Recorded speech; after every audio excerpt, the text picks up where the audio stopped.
Sumter, South Carolina is home to many things.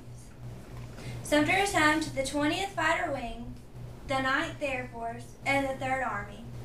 Sumter is home to the world's largest ginkgo biloba farm, and also to Swan Lake, the only place in the world where all 8 known species of swans reside. At just over 680 square miles, Sumter is home to 40,000 people, according to the 2000 census. Sumter is also my home, and for the most part, I love to call it home. However, there are a few things about Sumter that I cannot stand. That is, the number of parks and how few clothing stores there are for my demographic. First of all, the parks. Palmetto Tennis Center, Patriot Park, Memorial Park, Dillon Park, Bobby Richardson Baseball Park. I could go on and on.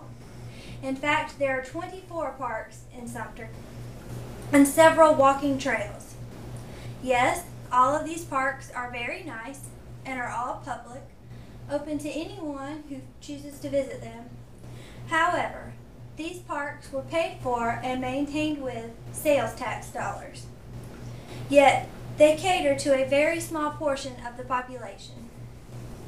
24 parks, in my opinion, is more than enough for any city, and overkill for a city the size of Sumter. Secondly, there are 4 clothing stores in Sumter someone of my demographic can shop from: Belk, JCPenney, Rue 21, and New York & Company.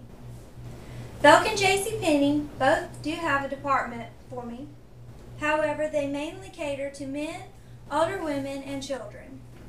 I cannot remember the last time I was able to walk in either store and find something I was happy with. Rue 21 caters more to the under 21 crowd with casual clothing and streetwear. Sometimes I can find a t-shirt and maybe a pair of jeans there, but that's about it. New York & Company is the last option for me to shop. They have casual wear and some professional attire, and I can usually find what I'm looking for there.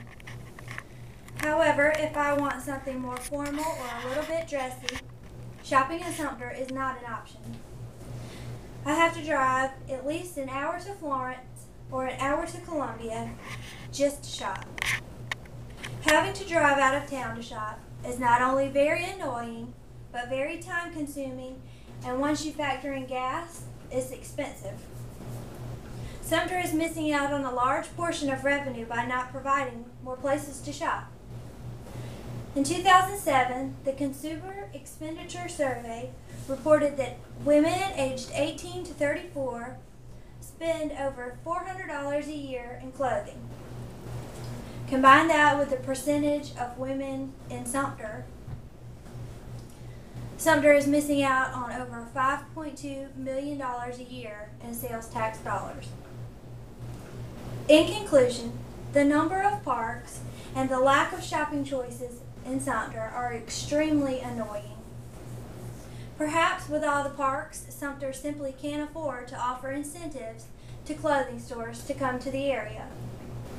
On the other hand, if Sumter had sales tax on that potential $5.2 million they're missing out on, they could build and maintain even more parks, because that's exactly what Sumter needs. One more park. Thank you. Very nice, very nice. Very good. Very good.